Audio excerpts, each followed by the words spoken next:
Hi everyone, thanks for coming back for part 3.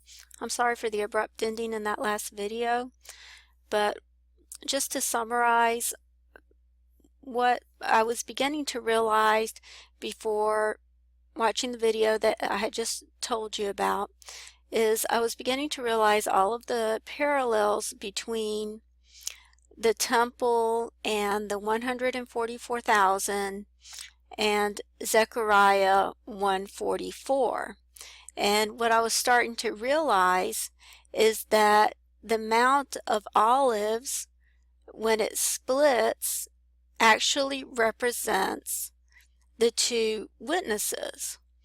Because the word olives actually, in both the Hebrew and the Greek as well, but if you look at the word olives, you'll see that the word olive can mean olive, but it can also mean olive tree.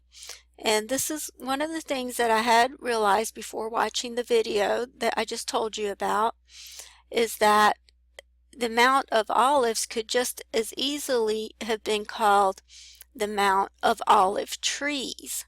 And then when you see the mountain split in two, it seems to represent the two witnesses, because if you go back to Zechariah 4,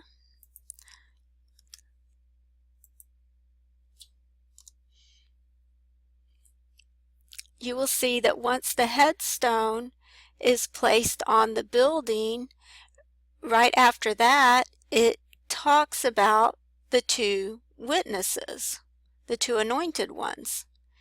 And the headstone is actually Jesus coming back. So in Zechariah 14, when Jesus lands on the mountain, it is like he is the headstone that's being placed on the mountain, and then you see the mountain splits. And in this boy's vision over here, once the mountain split, he saw the two witnesses coming. Well, he didn't say there were the two witnesses. He just said he saw the graves of two people coming up, one from one side of the mountain and one from the other side of the mountain.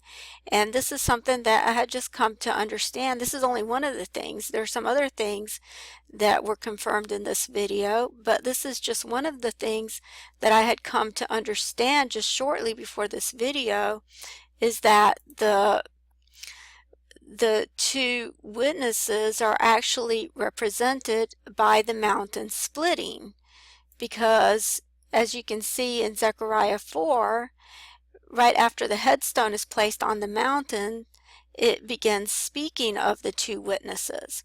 And then in Revelation 11, it also speaks about measuring the temple, which is represented by the mountain in Zechariah 4. And then it also speaks of the two witnesses. So this was confirmation that the Mount of Olives is actually a representative of the two witnesses. Now I want to go back to this table, and as you can see in this particular arrangement, the temple looks like a triangle, or the table looks like a triangle, which seems to represent the temple. But when you go back to the original arrangement, it's almost as if the mountain or this pyramid has been split. And just like in the boy's vision, you see Enoch and Elijah coming out this way, just as he saw, the mountain split, and then the two witnesses come out, one from one side and one from the other. So this seems to match exactly not only what's written in the scriptures, but it seems to match this young man's testimony as well, which had actually confirmed just one of the things that I was beginning to understand about the scriptures. Now, the other thing that I wanted to explain is that aside from the two witnesses being Enoch and Elijah, or apparently being Enoch and Elijah based on what's coming up in the Bible code, the two witnesses also seem to be referring to the Jews and the Gentiles, and that parallel can be made by reading Romans 11, which we can get into a little bit just after this table. But I just wanted to show you that I had also tried some tables with putting in two witnesses, Jews and Gentiles, and I did get a few tables to come up. As you can see, this one reads two witnesses, Gentiles, Jews, oil trees, and church. And then there's another one here that reads two witnesses, Gentiles, Jews, church, star, pit, open. And as you can see, it has the word star coming this way, and the word pit actually crosses through the word star, and then you have the word open over here in the green. And I thought that was very significant, especially when you read Revelation 9:11. Okay, I'm here at Revelation 9:11, but I'm actually going to start reading from verse 1 so you can get the full scene that's being depicted here. And it says, "And the fifth angel sounded, and I saw a star fall from heaven unto the earth, and to him was given the key of the bottomless pit. And he opened the bottomless pit, and there arose a smoke out of the pit, as the smoke of a great furnace, and the sun and the air were darkened by reason of the smoke of the pit. And there came out of the smoke locusts upon the earth, and unto them was given power as the scorpions of the earth have power. And it was commanded them that they should not hurt the grass of the earth, neither any green thing, neither any tree, but only those men which have not the seal of God in their foreheads. And to them it was given that they should not kill them, but that they should be tormented 5 months, and their torment was as the torment of a scorpion when he striketh a man. And in those days shall men seek death, and shall not find it, and shall desire to die, and death shall flee from them.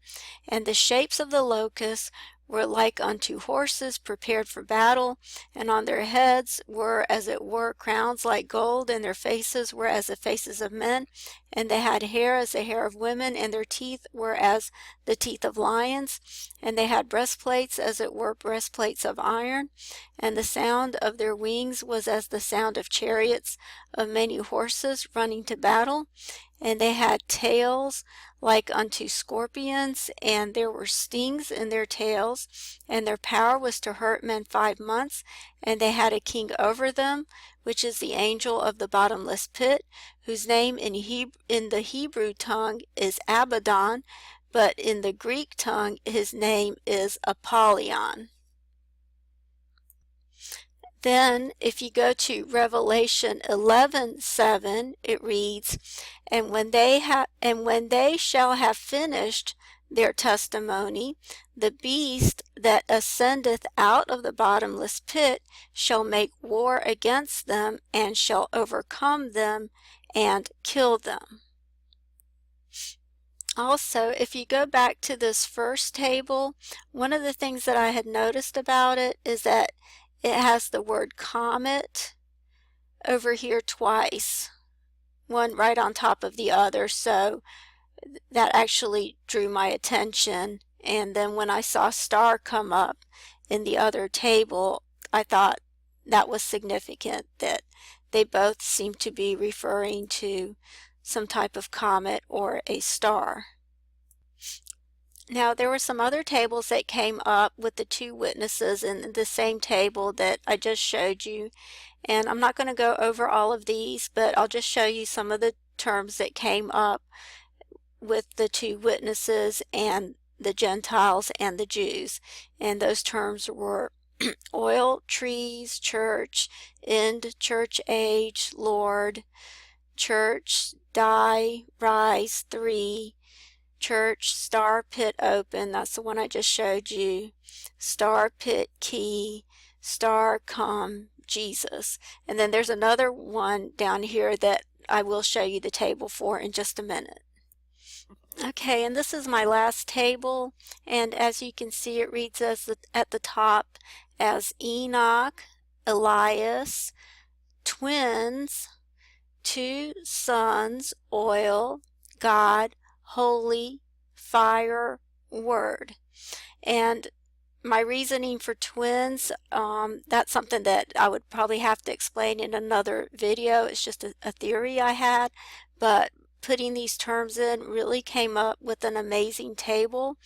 I think this table is just as amazing as the first table that I showed you. And in this table, we have the names Enoch. You see Enoch right here in the light red, E-N-O-C-H,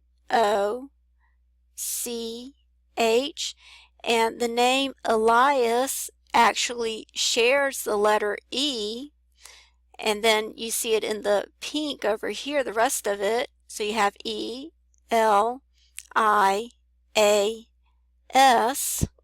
and over here you have the word word in the blue, and the word actually shares with the word fire. So, you know, their words are going to be like fire, and you see the words word and fire actually sharing the letter R with each other.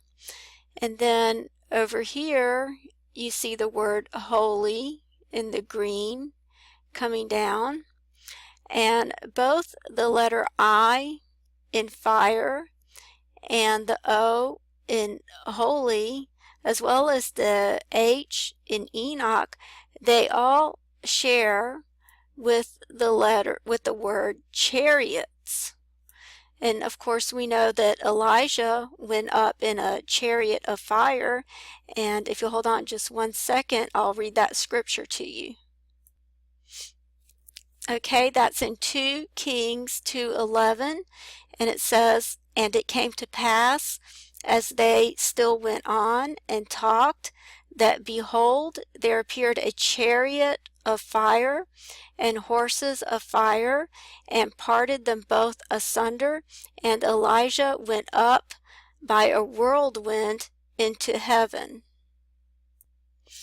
Okay, and over here in the green we see the word oil, and over here at the top we see the word two in the blue going this way, and in the yellow we see the word God, and in the purple here we have the word twins. You see it going this way, and twins, well no, actually the word sons over here in the blue, you see the letter S, O. So the letter O in sons shares with the two, because there's two sons. So you see two here, and then sons in the blue shares the O in two, and then the N and the S are right here. So I think that's all the terms in this table. Okay, I'm just going to end this one here because I don't want to run out of time. I just want to thank you for watching. And in the meantime, I think we just need to all just make sure we keep our garments clean, and just make sure we stay in prayer for our families, and just keep looking up and waiting for our redemption, because our redemption draws nigh. So thanks again for watching, and until we meet again. Bye.